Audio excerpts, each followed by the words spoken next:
Hello dear students, welcome to success classes technical education. और जैसे कि आप सभी स्टूडेंट जानते होंगे कि अब हम यूट्यूब चैनल के साथ साथ प्ले स्टोर पर ऐप भी हमारा आ चुका है। आगे का जितना भी आपको मटेरियल मिलेगा वो सब आपको ऐप पर ही मिलेगा।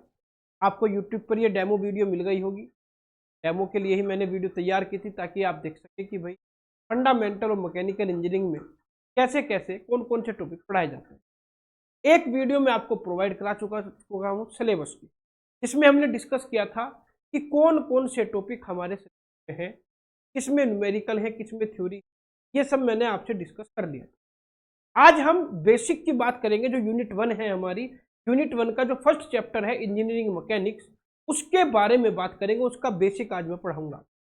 तो बच्चों, सबसे पहले अगर आपने अब तक हमारा ऐप डाउनलोड नहीं किया है तो सक्सेस क्लासेस एजुकेशन के नाम से प्ले स्टोर पर आपको ऐप मिल जाएगा।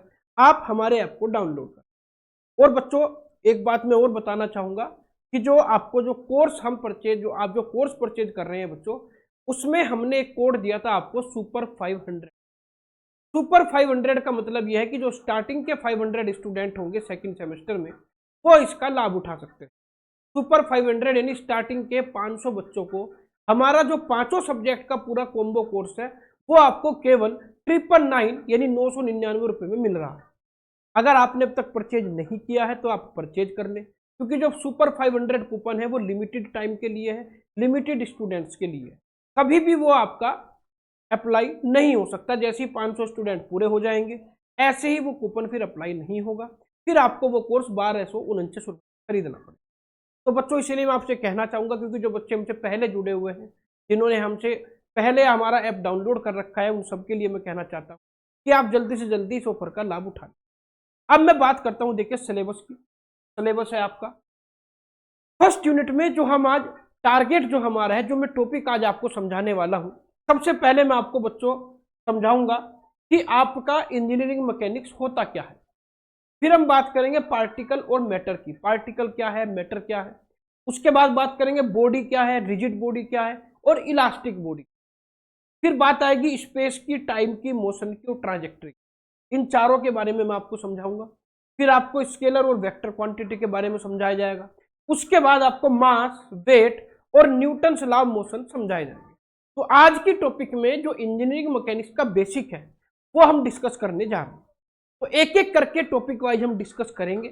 नोट्स आपको पूरे के पूरे जो है ऐप पर मिल जाएंगे। आपको जो है नोट्स बनाने की आवश्यकता नहीं है कि भाई आपको यहाँ से स्क्रीनशॉट लें, नोट्स बनाएं।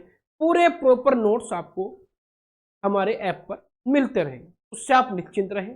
बस आप वीडियो को ध्यान से देखें और समझने की कोशिश करें।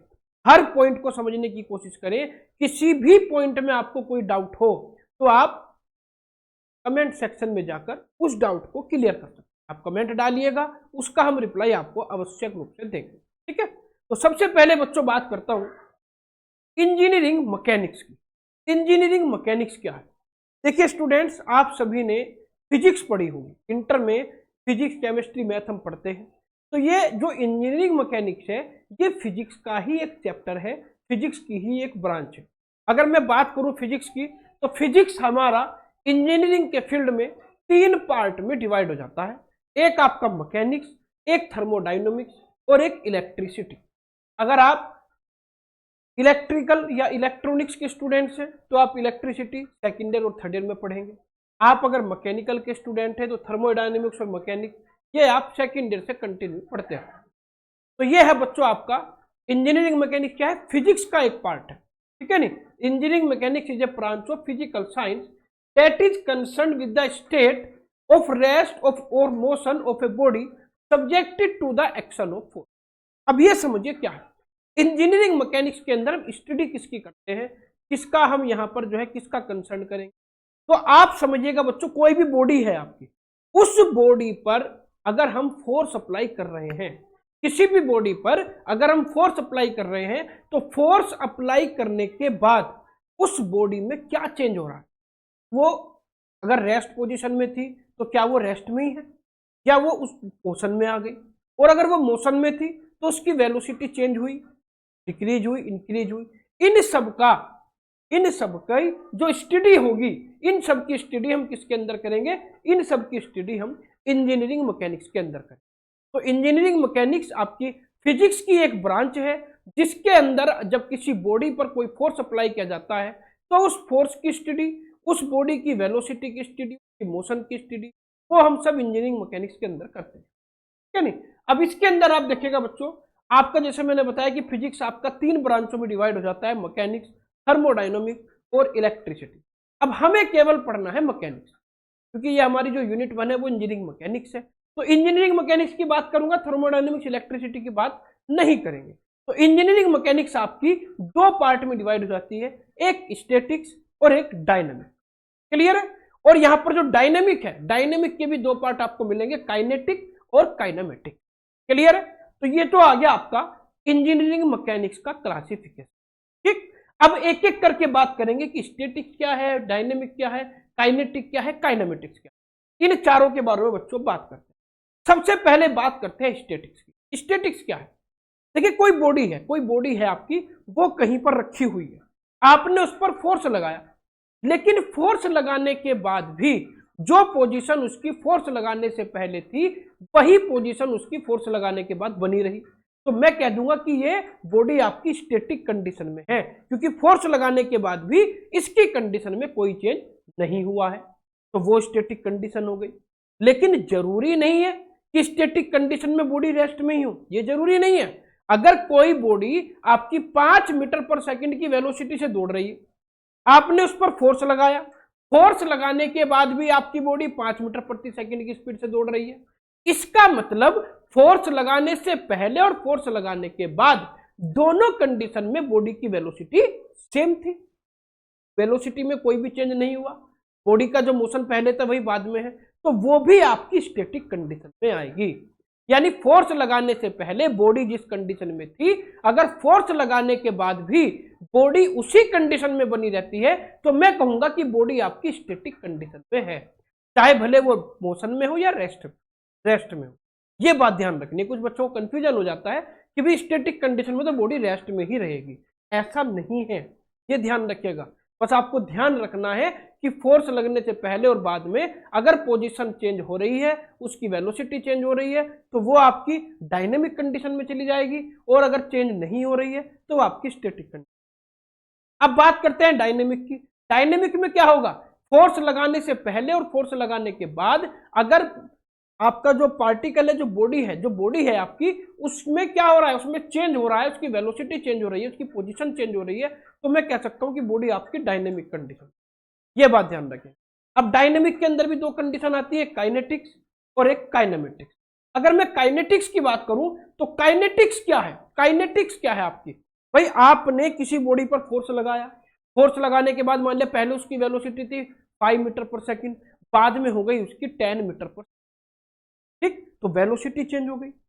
तो आप क्या कहेंगे कि फोर्स लगाने से पहले जो बॉडी थी वो 5 मीटर पर सेकंड की स्पीड से दौड़ रही थी, लेकिन फोर्स लगाने के बाद आपकी बॉडी की स्पीड 10 मीटर प्रति सेकंड गई, यानी बॉडी आपकी डायनेमिक कंडीशन में है। और ये जो 5 मीटर पर सेकंड इंक्रीज हुई, पहले 5 थी फिर 10 हुई, तो कितनी चेंज होगी? 5 मीटर पर सेकंड वेलोसिटी चेंज हो गई, चेंज ऑफ वेलोसिटी आ गई आपकी। तो ये चेंज ऑफ वेलोसिटी जो हुई है, ये कितना फोर्स लगाने से हुई है? ये कितना फोर्स लगाने से हुई है? अगर मैं फोर्स का कंसीडरेशन कर रहा हूं कि भाई जो मेरी बॉडी थी जो उसमें चेंज हुआ है वो कितना फोर्स लगाने से हुआ है, तो वो मेरा काइनेटिक कंडीशन में आएगा, काइनेटिक में आएगा। और अगर मैं केवल यही कंसीडरेशन कर रहा हूं कि भाई मेरी जो बॉडी थी वो पहले 5 मीटर पर सेकंड की स्पीड से दौड़ रही थी, बाद में 10 मीटर प्रति सेकंड की स्पीड से दौड़ने लगी, और मैं इस बात का कंसीडरेशन ही नहीं कर रहा हूं कि वो जो 5 से 10 मीटर पर सेकंड हुई है वो कितना फोर्स लगाने से हुई है, उस फोर्स का मैं कंसीडरेशन नहीं कर रहा हूं, तो वो आपका काइनेमेटिक्स के अंदर आ जाएगा। ये ध्यान रखना है। यानी काइनेटिक्स के अंदर फोर्स का कंसीडरेशन करना पड़ेगा और काइनेमेटिक्स के अंदर फोर्स का कंसीडरेशन नहीं होगा। इसके अंदर जो काइनेटिक्स है, वेलोसिटी, एक्सीलरेशन, डिस्प्लेसमेंट, टाइम और फोर्स, ये सब चीजें आएंगी। और काइनेमेटिक्स के अंदर फोर्स को छोड़कर वेलोसिटी, एक्सीलरेशन, आपका जो है टाइम और आपका डिस्प्लेसमेंट, ये सब आपका काइनेमेटिक्स में आएगा, फोर्स इसके अंदर नहीं है। ये आपका क्लासिफिकेशन हो गया इंजीनियरिंग मैकेनिक्स। अब इसके बाद देखिए यहां पर आपको 2 डायग्राम नजर आ रहे होंगे एग्जांपल के तौर पर। अगर मैं यहां बात करूं, देखो ये एक भाई साहब है, ये रस्सी से बंधे हुए हैं, और ये ऐसे यहाँ दो भाई साहब जो है इसे खींचने की कोशिश कर रहे हैं, लेकिन इसकी पोजीशन बनी हुई है एज इट इज। इसे देखिए, इसे कोई भी फर्क नहीं पड़ रहा, ये खींच रहे हैं लेकिन ये खींच नहीं रहा है, ये एज इट इज अपनी पोजीशन में बना हुआ है। जो पोजीशन इसकी फोर्स लगाने से पहले थी, खींचने से पहले थी, वही पोजीशन इसकी खींचने के बाद ही बनी हुई है। यानी हम कह सकते हैं कि ये भाई साहब किस कंडीशन में, स्टैटिक कंडीशन में। और यहाँ पर देखिए, यहाँ पर ये देखिए भाला फेंक रहे हैं।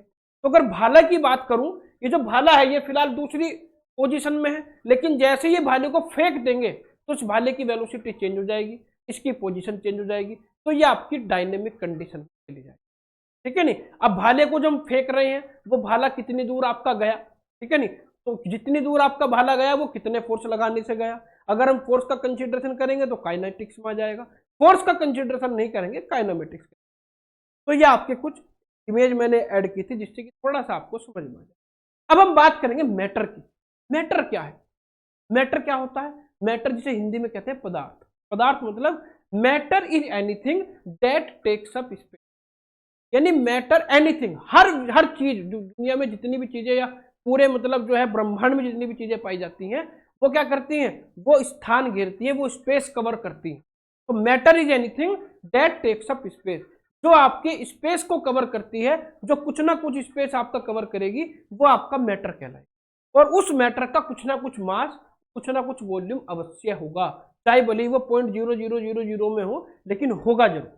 तो ये ध्यान रखिएगा। देखिए, matter is anything that takes up space and matter has volume and mass, ये आपको ध्यान रखना है। और यहां पर मैटर की 3 स्टेट पाई जाती हैं, आपको पता है, सॉलिड, लिक्विड और गैस। सॉलिड, लिक्विड और गैस। यहां पर आपको दिख रहा होगा जो सॉलिड के पार्टिकल होते हैं वो एक दूसरे से सटे हुए होते हैं, ठीक है नहीं। लिक्विड के पार्टिकल जो होते हैं उनकी छोटी सी, उनके बीच की जो डिस्टेंस है वो थोड़ी ज्यादा रहती है, और गैस के जो पार्टिकल होते हैं उनकी डिस्टेंस और ज्यादा हो जाती है, उनके बीच की डिस्टेंस बढ़ जाती है। तो अगर मैं बात करूं, देखिए बॉडी आपका सॉलिड जो है वो रिजिड होगा। रिजिड क्या होता है ये भी मैं आपसे डिस्कस करूंगा। और आपका लिक्विड और गैस नॉट रिजिड होगा, ये रिजिड नहीं होंगे, ये अपनी शेप चेंज करते रहेंगे, लेकिन सॉलिड अपनी शेप चेंज नहीं। ये इसकी जो शेप होगी फिक्स होगी, वॉल्यूम भी इसका फिक्स होगा। और लिक्विड में शेप फिक्स नहीं होगी, जैसे पानी है, पानी को आप जिस बर्तन में डाल दोगे वो उसी की शेप ले लेगा। तो शेप फिक्स नहीं होती, लेकिन वॉल्यूम फिक्स होता है, वॉल्यूम फिक्स रहता है। और गैस के केस में ना तो शेप फिक्स होती और ना ही आपका वॉल्यूम फिक्स। तो ये था बच्चों आपका मैटर और मैटर के टाइप। कुछ एग्जांपल की बात करता हूं। देखिए, जैसे आपकी सॉलिड की बात करूं, आइस है, पेंसिल है, एप्पल है, ट्री है, ये सब आपके सॉलिड के अंदर आते हैं। लिक्विड में क्या आएगा आपका? लिक्विड में वाटर आएगा, मिल्क आएगा, ठीक है नहीं, टी आएगी, रेन वाटर आएगा, ये सब आपका लिक्विड में आता है। गैस में क्या आता है आपका? वाटर वेपर, जो भाप होती है, स्टीम होती है ना, हॉट एयर बैलून या आपका स्टीम, ये सब आपकी गैस में आती है। सब किस में आती है? गैस में। क्लियर? तो ये आपके बच्चों कुछ एग्जाम्पल थे मैटर के।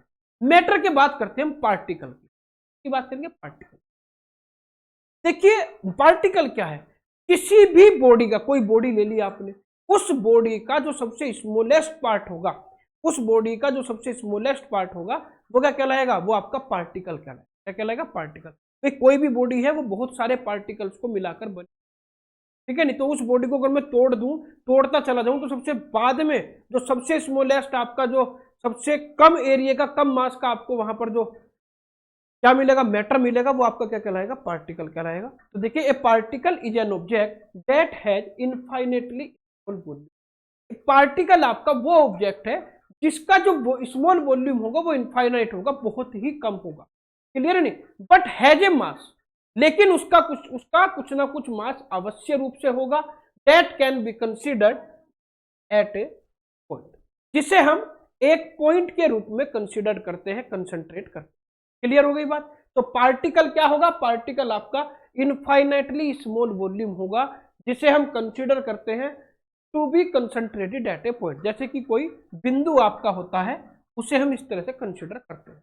जैसे ये आपका सॉलिड है, सॉलिड के पार्टिकल आपके इस तरह से रहते हैं, मैंने बताया था कि उनके बीच की डिस्टेंस बहुत कम होती है, एक दूसरे से सटे हुए रहते हैं। लिक्विड में देखिए, लिक्विड में ये पार्टिकल है, पार्टिकल के बीच की डिस्टेंस थोड़ी ज्यादा होती है। और गैस के जो सब्सटेंस होते हैं, जो पार्टिकल होते हैं, उनकी डिस्टेंस और ज्यादा होती है। तो ये आपका क्या है? पार्टिकल है। ये आपका क्या है? पार्टिकल है। ये सॉलिड में आपके क्या है? पार्टिकल। तो कोई भी बॉडी जो होती है आपकी, वो किससे बनी होती है? पार्टिकल से मिलकर बनी हुई। अगर बात करूं, देखिए मैं बॉडी की, अगर मैं नंबर ऑफ पार्टिकल ले लूं, नंबर ऑफ पार्टिकल को आपस में मिला दूं, तो नंबर ऑफ पार्टिकल को जब आपस में मिलाएंगे तो क्या होगा, वहां से जो शेप बनकर आएगी वो शेप आपकी क्या कहलाएगी, बॉडी कहलाएगी। तो देखिए body has a definite shape and consist of number of particle. एक बॉडी आपकी डेफिनिट शेप है जिसके अंदर बहुत सारे आपको पार्टिकल जुड़े हुए मिलेंगे। ठीक, रिजिड बॉडी क्या होती है, देखिए रिजिड बॉडी, देखिए रिजिड बॉडी क्या होती है, रिजिड बॉडी आपकी वो बॉडी होती है कि अगर किसी बॉडी पर हम फोर्स लगाएं, किसी बॉडी पर हमने फोर्स अप्लाई किया, लेकिन फोर्स अप्लाई करने के बाद भी आपकी बॉडी जिन पार्टिकल से मिलकर बनी हुई है और वो पार्टिकल जो आपस में जुड़े हुए हैं, अगर उनके बीच की डिस्टेंस चेंज नहीं होती फोर्स लगने के बाद भी, तो वो आपकी रिजिड बॉडी कहलाती है। क्लियर नहीं? तो देखिए वो body in which the distance between any two particle remains constant. अगर किसी भी बॉडी में दो पार्टिकल के बीच की डिस्टेंस कांस्टेंट रहती है, उसमें कोई चेंज नहीं होता, वो आपकी रिजिड बॉडी कहलाती है। That is the size of the shape of the body do not change when it is acted upon bye a force system is called a rigid body. यानी अगर किसी भी बॉडी पर हम फोर्स अप्लाई करते हैं और उसके साइज, उसकी डायमेंशन में किसी भी तरह का कोई चेंज नहीं होता, तो वो बॉडी आपकी रिजिड बॉडी कहलाती है। तो ये थी बच्चों रिजिड बॉडी की बात। इलास्टिक बॉडी क्या होती है? इलास्टिक बॉडी, जैसे आपने रबड़ देखी होगी, रबड़ होती है, रबड़ को उस तरह से खींचते हैं, लेकिन जब फोर्स लगाएंगे तो वो आप क्या हो जाएगी, उसकी शेप चेंज हो जाएगी। लेकिन जैसे ही आप उससे फोर्स हटाएंगे तो वो रबड़ आपके ओरिजिनल शेप में वापस आ जाती है। तो ऐसी बॉडी जिस पर हम फोर्स अप्लाई करते हैं तो उसकी शेप चेंज हो जाती है, लेकिन फोर्स को रिमूव करने पर वो बॉडी अपनी ओरिजिनल शेप में वापस आ जाती है, वो आपकी इलास्टिक बॉडी कहलाती है। तो ये तो हो गया बच्चों आपका बॉडी, रिजिड बॉडी और इलास्टिक। इसके बाद अगले टॉपिक पर बात करते हैं। अगला टॉपिक से पहले मैं आपको ऐप के बारे में थोड़ा सा डिस्कशन कर लेते हैं। ऐप के बारे में आपको डिस्क्राइब कर देता हूं कि प्ले स्टोर पर आप जाएंगे तो सक्सेस क्लासेज एजुकेशन से नाम से आपको ऐप मिल जाएगा। यहाँ पर आप स्पेलिंग देख सकते हैं, इस स्पेलिंग से सर्च करेंगे तो आपको ऐप हमारा मिल जाएगा, वहां से आप अपना डाउनलोड कर सकते हैं। कुछ बच्चों ने वैसे डाउनलोड कर भी लिया होगा, 50% बच्चे डाउनलोड कर चुके हैं। बहुत अच्छा रेस्पॉन्स बच्चों का मिल रहा है। जैसे हमने फर्स्ट सेमेस्टर में बहुत मेहनत की है बच्चों के साथ, इससे ज्यादा मेहनत हम सेकंड सेमेस्टर में करने वाले हैं। फर्स्ट सेमेस्टर हमारा पहला सेमेस्टर था, हमें इतना एक्सपीरियंस नहीं था ऑनलाइन पढ़ाने का, लेकिन सेकंड सेमेस्टर में जो आपको मिलेगा चैनल पर, हमारे ऐप पर जो मटेरियल मिलेगा वो फर्स्ट सेमेस्टर से भी अच्छी क्वालिटी का मिलने वाला, ये आप ध्यान रखिएगा। और मैंने आपको बताया था, देखिए ये लिस्ट है आपकी हर सब्जेक्ट की। अगर आप इंडिविजुअल खरीदना चाहते हैं किसी भी सब्जेक्ट को तो इंडिविजुअल के प्राइस ये है, और जो आप कॉम्बो खरीदना चाहते हैं, जो आप सेकंड सेमेस्टर में 5 सब्जेक्ट पढ़ रहे हैं, अगर उन 5 सब्जेक्ट को एक साथ खरीदना चाहते हैं तो केवल और केवल 999 रुपए में आप 5 सब्जेक्ट को परचेज कर सकते हैं। बस आपको कूपन कोड का यूज करना पड़ेगा सुपर 500। अगर आप कूपन कोड का यूज नहीं करेंगे तो वो कॉस्ट आपकी 1249 रुपये हो जाएगी। तो अभी आपको 250 रुपये का यहाँ पर सीधा सीधा फायदा मिल रहा है बच्चों। तो ये केवल, लेकिन सुपर 500 का मतलब है कि स्टार्टिंग के 500 स्टूडेंट, जैसे ही 500 स्टूडेंट परचेज कर लेंगे ऐसे ही ये कूपन लगना बंद हो जाएगा, फिर आपको 1249 खरीदना पड़ेगा। तो जो बच्चे हमसे अब तक जुड़े हुए हैं, जिन बच्चों का प्यार हमें फर्स्ट सेमेस्टर में मिला है, उन्हीं के लिए हमने ये कूपन कोड लगाया है। तो आप बच्चों खुद और आपके जो क्लासमेट्स हैं, जो कि आपके फ्रेंड, उन्हें जल्दी से जल्दी आप बताएं कि जल्दी से जल्दी परचेज करें, जिससे कि पर स्टूडेंट आप 250 रुपये का फायदा उठाएं। ठीक है बच्चों, तो इतना ही कहना चाहूंगा, क्योंकि इसमें गैप बहुत कम बचा है, बहुत जल्द आपका ये कूपन अप्लाई नहीं होगा। मैं सीधा सीधा आपको हिंट दे रहा हूं, आप जितना जल्दी परचेज कर लेंगे उतने ही आप फायदे में रहेंगे। इसके बाद हम बात करते हैं, देखो बच्चों, स्पेस, टाइम और मोशन। देखिए स्पेस क्या है? Space is a region which extend in all direction. Space क्या है? जो पूरा ब्रह्मांड है ये स्पेस है। स्पेस एक ऐसा रीजन है जो हर डायरेक्शन में एक्सटेंड हो जाता है, जो हर डायरेक्शन में एक्सटेंड हो जाता है। ब्रह्मांड में जितनी भी बॉडी पाई जाती है वो सारी की सारी क्या है? स्पेस के अंदर ही कवर होती है। देखिए, and contain everything in it. Space के अंदर एवरीथिंग जो है, हर चीज वो स्पेस के अंदर ही आएगी। चाहे आपका वो सन हो, मून हो, स्टार हो, अर्थ हो, आपका घर हो, हम हैं, आप है, कोई भी है, हम सब स्पेस के अंदर ही आते हैं। क्लियर नहीं? तो स्पेस एक ऐसा रीजन है जो क्या होता है, जो हर डायरेक्शन में हम एक्सटेंड कर सकते हैं। क्लियर नहीं? इसकी कोई लिमिटेशन नहीं है। अब बात करते हैं, देखिए स्पेस के अंदर अगर हम बात करें, हम जैसे हम बताते हैं, जैसे मैं यहाँ हूं, मैं कहूंगा भाई मैं फिलहाल बिजनौर डिस्ट्रिक्ट में हूं और बिजनौर डिस्ट्रिक्ट से मेरठ की दूरी 80 किलोमीटर है। तो मैं क्या कह रहा हूं, मैं रेफरेंस दे रहा हूं कि उस लोकेशन की जो डिस्टेंस है वो इस लोकेशन से इतनी, यानी किसी भी अगर मैं पॉइंट की डिस्टेंस बता रहा हूं तो कोई ना कोई क्या ले रहा हूं, रेफरेंस सिस्टम ले रहा हूं, कोई ना कोई रेफरेंस सिस्टम ले रहा हूं। तो बिजनौर क्या हो गया, आपका रेफरेंस सिस्टम हो गया, और जिसकी हम लोकेशन बता रहे हैं वो आपकी एक तरह से पोजीशन ऑफ द बॉडी हो गई। क्लियर नहीं? तो किसी भी की बॉडी की पोजीशन को बताने के लिए हमें एक रेफरेंस सिस्टम देना पड़ता है। जैसे हम बताते हैं कि भाई पृथ्वी से चंद्रमा की दूरी इतनी, तो पृथ्वी से क्यों कहते हैं, क्योंकि अगर चंद्रमा की दूरी आप कहीं और से देखेंगे तो वो कुछ और निकलेगी, या अगर मेरठ की दूरी आप कहीं मुरादाबाद से देखेंगे तो कुछ और निकलेगी। ठीक है नहीं? तो किसी भी बॉडी की पोजीशन को बताने के लिए हमें रेफरेंस सिस्टम लेना हो। जैसे कि जब जहाज आपके एरोप्लेन जोड़ते हैं तो हम बताते हैं कि भाई एरोप्लेन अर्थ से इतनी ऊंचाई पर उड़ रहा है, तो अर्थ क्या हो गया, आपका रेफरेंस सिस्टम हो जाता है, और एरोप्लेन आपका क्या हो जाता है, बॉडी हो जाता है। क्लियर नहीं? इसके बाद बात करते हैं टाइम। टाइम क्या है जी? टाइम क्या है, किसी भी इवेंट को, आप कोई भी इवेंट है, जैसे कि आपके एक सेमेस्टर है, आपको पता है, आप कहते हैं मेरा सेमेस्टर जो है 4 महीने का, 4 महीने के बाद एग्जाम होंगे, तो ये सेमेस्टर आपके लिए इवेंट हो गया। तो इस इवेंट को कंप्लीट करने के लिए, इसे सक्सेस करने के लिए आप इवेंट को जब मेजर करते हैं तो वो टाइम में ही मेजर करते हैं। किसे मेजर करते हैं? टाइम में। कोई भी हम काम करते हैं तो हम कहते हैं भाई इस काम को करने में मुझे 5 मिनट लगे, या इस काम को करने में मुझे 10 मिनट लगे। कोई भी क्वेश्चन सोल्व करते हैं, भाई इस क्वेश्चन को करने में मुझे 15 मिनट लगे। तो मैं अपने इवेंट को किससे मेजर कर रहा हूं? टाइम से मेजर कर रहा हूं। तो किसी भी इवेंट को मेजर करने के लिए हमें किसकी आवश्यकता पड़ती है? टाइम की आवश्यकता। क्लियर नहीं? तो ये हो गया टाइम आपका। अब मोशन क्या है, देखिए मोशन क्या है, कोई भी बॉडी मोशन में कब होगी, ये ध्यान से समझने की बात है, बहुत बारीक चीज है समझने की। देखिए ध्यान से समझिए, आप 2 बाइकें चला, मतलब एक बाइक जा रही है, एक बाइक आपके बराबर में जा रही है, दोनों बाइकों की स्पीड 60 किलोमीटर प्रति घंटा है, 60 किलोमीटर पर आवर की स्पीड से दोनों बाइक दौड़ रही है।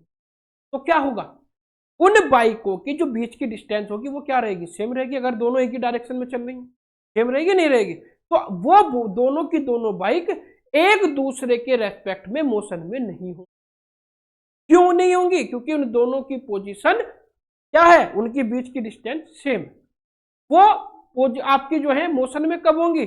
अगर मान लिया एक बाइक आपकी 50 किलोमीटर पर आवर की स्पीड से दौड़ रही है, एक बाइक आपकी 60 किलोमीटर पर आवर की स्पीड से दौड़ रही है एक ही डायरेक्शन में, तो क्या होगा, हम कहेंगे कि जो दोनों बाइक हैं वो एक दूसरे के रेस्पेक्ट में मोशन में। क्लियर नहीं? क्योंकि उनके बीच की डिस्टेंस बढ़ती चली जाए।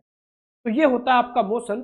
जब भी कोई बॉडी किसी दूसरी बॉडी के रेस्पेक्ट में अपनी पोजीशन को चेंज करती है तो मैं कह सकता हूं कि मेरी बॉडी क्या है, मोशन में है। अगर बॉडी अपनी पोजीशन को चेंज नहीं कर रही है दूसरी बॉडी के रेस्पेक्ट में, तो मैं क्या कहूंगा कि बॉडी आपकी मोशन में नहीं। क्लियर नहीं? तो ये आपको बात ध्यान रखना है, मोशन के अंदर स्पेस और टाइम दोनों इन्वॉल्व होते हैं। क्लियर है? ध्यान रहेगी चीजें।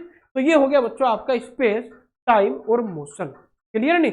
जब भी मान लिया हम पैदल 2 व्यक्ति जा रहे हैं बराबर, तो हम एक दूसरे के रेस्पेक्ट में मोशन में नहीं है, अगर स्पीड हमारी सेम है। स्पीड अगर मान लिया एक व्यक्ति तेज दौड़ रहा है, एक व्यक्ति धीरे धीरे चल रहा है, तो तेज दौड़ने वाला आगे निकल जाता है, जो धीरे दौड़ रहा है वो पीछे रह जाता है। यानी अब क्या हो गया, हम एक दूसरे के रेस्पेक्ट में क्या जाते हैं, मोशन में। क्लियर है? क्योंकि हमारी बीच की डिस्टेंस बढ़ती जा रही है। ये अब बात करते हैं ट्रांजेक्ट्री। ट्रांजेक्ट्री क्या है बच्चों? जब हम मोशन करते हैं, जब चलते हैं, कोई भी हमारा कंपोनेंट, कोई भी बॉडी आपकी क्या होती है, मोशन में होती है, तो वो किसी ना किसी पाथ को फॉलो करती है। जब हम सड़क पर गाड़ी दौड़ाते हैं तो क्या होता है, हम सड़क पर गाड़ी दौड़ा रहे हैं तो जो सड़क का पाथ है हम उसे फॉलो करते हैं। तो सड़क आपकी कैसी होती है? सड़क आपकी इस तरह से सीधी भी जा सकती है, या सड़क आपकी इस तरह से कर्व की शेप में भी हो सकती है। जैसे पहाड़ों पर चलते हैं तो पहाड़ों पर आपको इस तरह की सड़क ज्यादा देखने को मिलेगी, और यहाँ पर अगर हम प्लेन में चलेंगे तो प्लेन में आपको सीधी सड़क ज्यादा देखने को मिलेगी। तो अगर हम स्ट्रेट लाइन में मोशन कर रहे हैं तो स्ट्रेट लाइन में मोशन आपका कहलाएगा रेक्टिलिनियर मोशन। और अगर हम कर्व की शेप में चल रहे हैं, जो हम पाथ फॉलो कर रहे हैं वो आपकी कर्व की शेप का है, तो वो आपका क्या कहलाएगा, वो कहलाएगा आपका कर्व पाथ या कर्वीलिनियर मोशन। ठीक है नहीं? तो यहां से बच्चों ध्यान रखिएगा, ट्रांजेक्ट्री आपका पाथ होता है जिस पाथ को हम फॉलो करते हैं। कोई भी बॉडी मोशन करते समय जिस पाथ को फॉलो करती है वो पाथ आपका ट्रांजेक्ट्री कहलाता है। और ट्रांजेक्ट्री आपका 2 तरह का होगा, तो स्ट्रेट या आपका कर्व।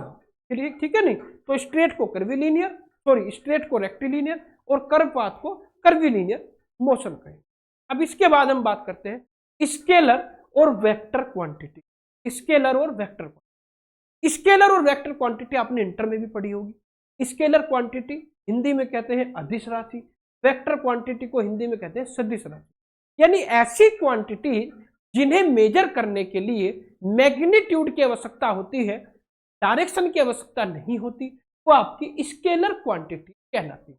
जैसे कि आप चीनी लेने मार्केट में गए तो आप क्या कहते हैं कि मुझे 5 किलो चीनी दे दीजिए, ठीक है नहीं। या अगर आपसे कोई पूछे भी क्या टाइम हुआ तो आप कहेंगे भाई 3 बज गए, ये तो कहते हैं। या आपसे कोई पूछता है अभी आप जो है आपसे आपके घर से मेरे घर की डिस्टेंस कितनी है, तो आप कहेंगे भाई 2 मीटर की डिस्टेंस है, ठीक है। या आप वॉल्यूम की बात करें, डेंसिटी की बात करें, टेम्परेचर की बात करें, जैसे भी गर्मी का मौसम कहते हैं भी आज टेम्परेचर ज्यादा है, आज 45 डिग्री टेम्परेचर। तो इन सब क्वांटिटीज को क्या मेजर करने के लिए केवल और केवल मैग्नीट्यूड की आवश्यकता होती है, डायरेक्शन की आवश्यकता नहीं है। आप ये नहीं कहते भी कि भाई नॉर्थ की डायरेक्शन में 5 किलो चीनी दे दीजिए, ऐसा तो नहीं कहते, डायरेक्शन का यूज तो नहीं करते। तो जिन क्वांटिटीज को मेजर करने के लिए केवल मैग्नीट्यूड की आवश्यकता होगी वो स्केलर क्वांटिटी, और जिन क्वांटिटीज को मेजर करने के लिए मैग्नीट्यूड के साथ साथ डायरेक्शन की भी आवश्यकता होगी वो आपकी वेक्टर क्वांटिटी कहलाएगी, ठीक है नहीं। जैसे एग्जांपल के तौर पर मैं ले लूं एक्सीलरेशन, ठीक है नहीं। किसी भी बॉडी की वेलोसिटी चेंज हुई, अब आप जानते हैं कि वेलोसिटी क्या होती है, वेलोसिटी की आपकी वेक्टर क्वांटिटी, ठीक है नहीं। अगर आप किसी मोड़ पर मान लें आप आपकी गाड़ी 60 किलोमीटर प्रति घंटा की स्पीड से दौड़ रही है, तो आप कहेंगे भाई किस डायरेक्शन में दौड़ रही है, 60 किलोमीटर प्रति घंटा नॉर्थ की डायरेक्शन में दौड़ रही है। अगर कहीं भी घूम आ गया, आप घूम गए, तो वेलोसिटी भले ही आपकी जो वेलोसिटी है वो मान लिया कितनी है 60 किलोमीटर पर सेकेंड है, 60 किलोमीटर पर आवर। तो अगर आप घूम रहे हैं तो स्पीड तो आपकी सेम रहेगी क्योंकि स्पीड आपकी स्केलर क्वांटिटी है, लेकिन वेलोसिटी चेंज हो जाएगी क्योंकि आपकी डायरेक्शन चेंज होगी। जैसे आप बाइक की डायरेक्शन को चेंज करेंगे तो क्या हो जाएगा, वहां से स्पीड सेम हो सकती है लेकिन वेलोसिटी आपकी चेंज हो जाएगी, क्योंकि velocity, acceleration, displacement, angular velocity, force velocity, ये सब आपकी वेक्टर क्वांटिटी है। इन्हें रिप्रेजेंट करने के लिए मैग्नीट्यूड के साथ साथ डायरेक्शन की आवश्यकता जरूर पड़ती है, ये ध्यान रखें। इसके बाद बात करते हैं मास की और वेट। ये छोटी छोटी बेसिक डेफिनेशन है।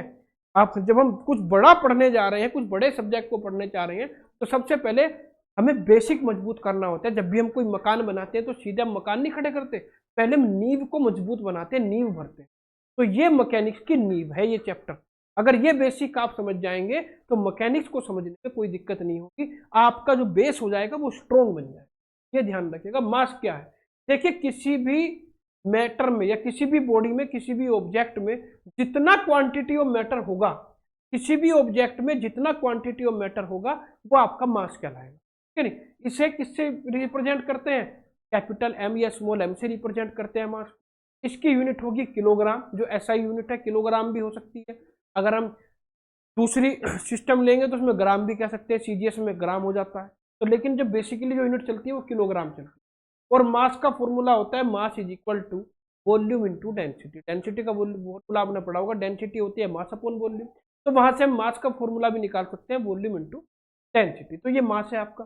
वेट क्या है, वेट क्या है, अगर मैं मास में एक्स जो आपका ग्रेविटेशनल एक्सीलरेशन है जी, अगर मैं उसकी मल्टीप्लाई कर दूं तो वो आपका क्या बन जाएगा, वेट बन जाएगा। यानी W is equal to M G, W is equal to M जी।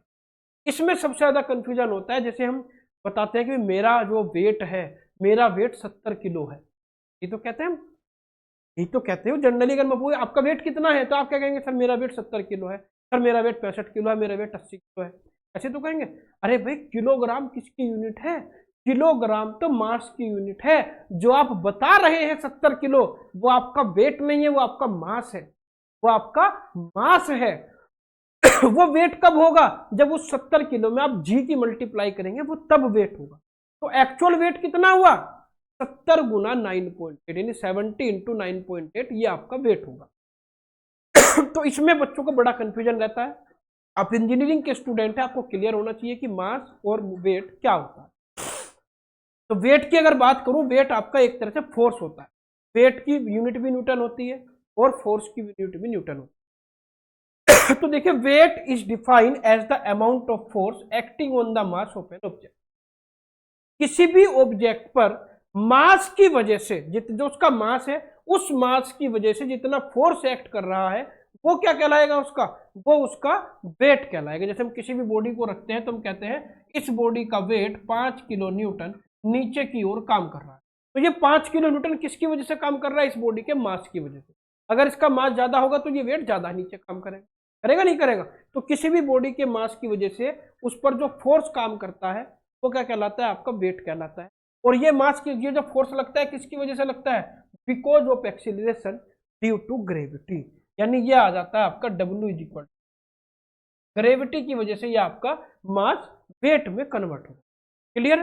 थोड़ी सी अगर मैं बेसिक बात करूं, अगर मैं डिफरेंस की बात करूं कि मास और वेट में क्या डिफरेंस होता है बच्चों, तो मास आपका फिक्स रहता है, मास में कभी भी कोई चेंज नहीं आ सकता। आप जो बॉडी का जो मास है, जैसे आपका 70 किलोग्राम आपका मास है तो वो यहाँ भी 70 किलो होगा। अगर आप चंद्रमा पर चले जाएंगे, मून पर चले जाएंगे, वहां भी 70। लेकिन जो वेट है, वेट आपका घट बढ़ सकता है, चेंज हो सकता है। जैसे कि अगर मैं अर्थ की बात करूं, यहाँ पर आप देख सकते हैं अगर 80 केजी किसी का वेट है तो अर्थ पर उसका वेट होगा 784 न्यूटन, 780। और अगर आप मून पर चले जाएंगे तो मून पर आपका वेट हो जाएगा 130.6 न्यूटन, क्योंकि यहाँ पर जी की वैल्यू होती है 9.8 या 10 भी कह सकते हैं, और मून पर जी की वैल्यू होती है 9.8/6 के लगभग, होती है नहीं होती है। तो अगर जी की वैल्यू चेंज हो जाएगी तो आपका वेट भी चेंज हो जाएगा। तो ये बात आपको बेसिक ध्यान रखनी है कि मास कभी भी चेंज नहीं होता, लेकिन वेट आपका स्पेस में अगर आप लोकेशन को चेंज कर देंगे तो वेट आपका चेंज हो जाएगा। जैसे कि कुछ एग्जांपल मैंने लिए हैं, देखिए ये ऊपर आपका मास है, नीचे आपका वेट है।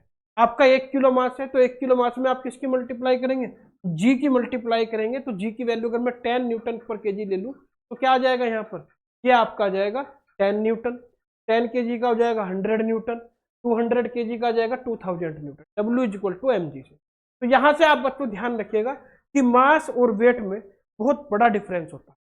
लास्ट टॉपिक आपका आता है न्यूटन्स लॉ ऑफ मोशन। आज की जो हम जितने भी टॉपिक हमने लिए थे उन सब में आपका लास्ट टॉपिक है Newton's law of motion. Newton's law of motion क्या, अगर मैं फर्स्ट लॉ की बात करूं, फर्स्ट लॉ क्या है, फर्स्ट लॉ ये कहता है कि कोई भी बॉडी अपनी पोजीशन में बनी रहेगी, कब तक, जब तक कि उस पर कोई एक्सटर्नल फोर्स ना लगाया जाए।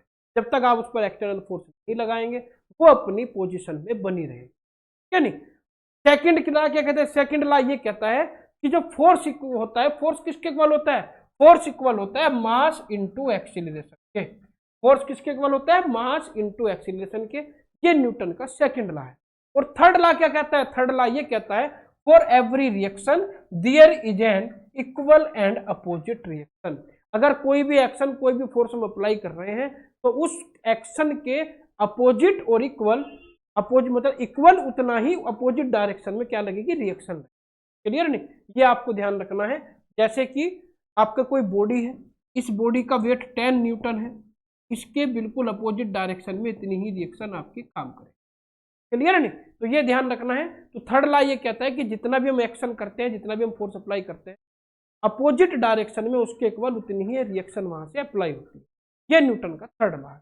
अगर मैं यहाँ पर कुछ एग्जाम्पल लूँ, जैसे कि first law, second law, third law के एग्जाम्पल लूँ, तो यहाँ पर आप देखिएगा फर्स्ट लॉ, ये जो बुक्स है ये बुक्स टेबल पर तब तक रखी रहेंगी जब तक हम इस पर फोर्स लगाकर इसे यहाँ से ना हटा। अगर आप 5 साल 10 साल कितना भी समय हो जाए, ये टेबल बुक पर, ये जो बुक है ये टेबल पर ही रखी रहेंगी जब तक कि आप इस पर एक्सटर्नल फोर्स अप्लाई नहीं करेंगे। तो ये फर्स्ट लॉ का एग्जाम्पल है। सेकंड लॉ का एग्जाम्पल क्या, ये देखिए बॉल, फुटबॉल है आपकी, ये फुटबॉल से खेल रही है। ये लड़की जब फुटबॉल पर यहाँ पर किक लगाएगी तो क्या होगा, ये जितने ज्यादा एक्सीलरेशन से किक लगाएगी उतना ही ज्यादा फोर्स अप्लाई होगा, क्योंकि F इक्वल टू m में होता है। और थर्ड देखिए, ये रॉकेट आपको जो दिख रहा है, रॉकेट में क्या होता है, रॉकेट में जो होता है क्या होता है, ये आपने देखा होगा जब रॉकेट लॉन्च होता है तो यहाँ पर क्या होता है, फ्यूल बर्न होता है, वो नीचे की तरफ प्रेशर अप्लाई करता है। रॉकेट नीचे की तरफ प्रेशर अप्लाई करेगा तो जितना ज्यादा एक्शन वो नीचे की ओर लगाएगा उतने ही ज्यादा रिएक्शन ऊपर की ओर लगेगी और आपका रॉकेट क्या हो जाएगा, हवा में ऊपर आसमान में उड़ जाएगा। तो ये है आपका action is equal to reaction, यानी थर्ड लॉ। एग्जाम्पल में ले लेता हूं कुछ कॉमन एग्जाम्पल। देखिए जैसे कि आपका फर्स्ट लॉ के है, जैसे कि हम किसी कार में बैठ के जाते हैं, तो कार में बैठ के जब जाते हैं, अगर कार वाले ने अचानक से ब्रेक लगा ली तो क्या होता है, आप जिस पोजीशन पर बैठे थे आप एकदम से आगे इस तरह से चले जाते हैं, आपकी पोजीशन चेंज हो जाती है। नहीं, क्यों हो जाती है, इनर्शिया की वजह से चेंज हो जाती है, क्योंकि ब्रेक से आपने क्या किया, एक्सटर्नल फोर्स लगाया। एक्सटर्नल फोर्स अप्लाई करते ही आपकी पोजीशन चेंज हो गई। वही मैंने आपको बताया था कि जब तक आप एक्सटर्नल फोर्स नहीं लगाएंगे तब तक आपकी पोजीशन नहीं होगी। सेकंड एग्जांपल है जो टेबल फैन। आपने देखा होगा फैन है, लाइट भाग गई, लाइट चली गई, या आपने जो है फैन का स्विच ऑफ कर दिया, तब भी आपका फैन कुछ समय तक चलता रहता है। क्यों? क्योंकि इनर्शिया की वजह से। आपने क्या किया, इनर्शिया की वजह से जो उसका मास है उस इनर्शिया की वजह से कुछ ना कुछ समय तक आपका पंखा घूमता रहेगा, लेकिन कुछ समय बाद वो बंद हो जाएगा। क्लियर है नहीं? तो इनर्शिया की वजह से, जो इनर्शिया के जितने भी रूल होते हैं वो न्यूटन के फर्स्ट लॉ के अंडर ही आते हैं। इसे लॉ ऑफ इनर्शिया भी कहा जाता है। क्लियर है नहीं? थर्ड लॉ, थर्ड देखिए, थर्ड क्या एग्जांपल, एग्जांपल थर्ड क्या है, आपने खाना खाया, खाना खाने के बाद आपने जो है प्लेट है वो प्लेट टेबल पर ही छोड़ दी। तो जब तक आप उस टेबल प्लेट को टेबल से उठाकर कहाँ, उस टेबल से उठाकर डिशवाशर में नहीं रखेंगे, तब तक वो प्लेट आपकी टेबल पर ही रखी रहेगी। यानी उस टेबल को डिशवाशर तक पहुंचाने के लिए आपको एक्सटर्नल फोर्स करना पड़ेगा, वरना वो अपनी उसी पोजीशन में लास्ट तक बनी रहेगी। ये आपके न्यूटन फर्स्ट लॉ के एग्जाम्पल। सेकंड लॉ के देखिए, सेकंड लॉ के क्या है, सेकंड लॉ के एग्जांपल क्या है, जैसे मैंने भी आपको बताया था कि कोई भी फुटबॉल खेल रहा है तो जब वो किक लगाएगी तो जितने ज्यादा एक्सीलरेशन से किक लगाएगी उतना ही ज्यादा फोर्स उस पर अप्लाई होगा। सेकंड है देखिए रेसिंग कार। रेसिंग कार जो होती है, रेसिंग कार देखी होगी आपने, रेसिंग कार जो होती है बहुत छोटी होती है, उसमें बस ड्राइवर के बैठने की जगह होती है। तो हम रेसिंग कार में क्या करते हैं, रेसिंग कार में हम कार के मास को कम रखते हैं। जब कार का मास कम होगा तो क्या होगा, उसका एक्सीलरेशन उतना ही ज्यादा होगा। एक्सीलरेशन ज्यादा होगा तो क्या होगा, उसका फोर्स ज्यादा हो जाएगा, होगा नहीं होगा? तो ये किस पर डिपेंड है, ये न्यूटन के सेकंड लॉ पर डिपेंड। मास को कम करो, एक्सीलरेशन को इंक्रीज करो, फोर्स आपका इंक्रीज। थर्ड क्या है आपका, कार एक्सीडेंट। कार एक्सीडेंट में आपने देखा होगा कि भाई जब कार एक्सीडेंट हो जाता है या कोई भी एक्सीडेंट हो जाता है तो बड़े वाहन की ही गलती निकलती है। बड़े वाहन की गलती क्यों निकलती है? क्योंकि बड़े वाहन का मास ज्यादा होता है। जब बड़े वाहन का मास ज्यादा है तो क्या है, वो ज्यादा फोर्स अप्लाई करता है छोटे वाहन पर। जब वो ज्यादा फोर्स अप्लाई करेगा तो क्या होगा, जो छोटा वाहन होगा वो ज्यादा डैमेज हो जाएगा, होगा नहीं होगा? तो वो किस पर काम करता है, जो एक्सीडेंट आपके होते हैं वो भी न्यूटन के सेकंड लॉ पर काम करते हैं। अगर गाड़ी की स्पीड ज्यादा होती है तो क्या होगा, एक्सीडेंट ज्यादा भयानक होगा। कभी कभी कहते हैं भी गाड़ी की स्पीड कम थी इसलिए बच गए, क्योंकि एक्सीलरेशन कम था। एक्सीलरेशन कम का तो एक्सीडेंट के जगह फोर्स कम लगा, तो आप सेफ रहे। ठीक है नहीं? तो यहां पर आपका न्यूटन का सेकंड लॉ काम करता है। थर्ड लॉ की बात करूं, थर्ड लॉ में देखिए क्या है, जैसे हम चेयर पर बैठते हैं, तो जब हम चेयर पर बैठते हैं तो हम चेयर पर हम नीचे की ओर फोर्स लगाते हैं। तो नीचे की ओर हम चेयर पर जितना फोर्स लगाते हैं उतना ही फोर्स चेयर ऊपर की ओर लगाते हैं। ये है action is equal to reaction. या आपकी जो चिड़िया, जो आपके पक्षी हैं जो उड़ रहे हैं, आपने देखा होगा पंखों को इस तरह से करते हैं, तो वो क्या करते हैं, वो अपने पंखों से हवा को नीचे की ओर एक्शन फोर्स लगाते हैं। वो नीचे हवा पर फोर्स लगाएंगे, हवा उन पर ऊपर की ओर फोर्स लगाएगी, तो आपके जो पक्षी हैं या आपकी जितने भी बर्ड्स हैं वो आपके ऊपर हवा में उड़ती रहेंगी। ये action is equal to reaction. इसी तरह से स्विमिंग में आपने देखोगे, स्विमिंग करते हैं तो स्विमिंग करते समय हम ऐसे करते हैं, यानी हम पानी पर पीछे की ओर एक्शन लगाते हैं, फोर्स लगाते हैं, तो पानी क्या करता है, हमारी बॉडी पर पीछे से रिएक्शन लगाता है, हम आगे तैरते चले। तो स्विमिंग में भी क्या होता है, स्विमिंग में भी action is equal to reaction, Newton का थर्ड लॉ काम करता है। तो ये था बच्चों आज का लेक्चर, मैकेनिक्स का फर्स्ट लेक्चर। ठीक है नहीं? इसमें मैंने आपको बताया कि भी किस तरह से आपकी मैकेनिक्स काम करती है, कौन कौन से इसमें बेसिक, कौन कौन से आपके टॉपिक्स जो उसके अंदर होते हैं। बहुत सारे टॉपिक आज हमने कवर किए। ऐप के बारे में मैं आपको बता चुका हूं, आपको सुपर 500 के बारे में भी बता चुका हूं। आप हमारे चैनल पर सुपर 100 500 बने रहे, इसके लिए जल्दी जल्दी आप परचेज करें। अगले वीडियो में जल्दी ही मिलूंगा, तब तक के लिए आप मैकेनिक्स अच्छे से रहें। कोई भी आपका सजेशन हो या आपको कोर्स परचेज करने में कोई भी समस्या आ रही हो, आप कमेंट सेक्शन में जाकर हमें बता सकते हैं। किसी भी तरह की समस्या के लिए हम आपके जो कमेंट होंगे उन पर भी रिप्लाई करेंगे। मिलते हैं अगले लेक्चर में, धन्यवाद।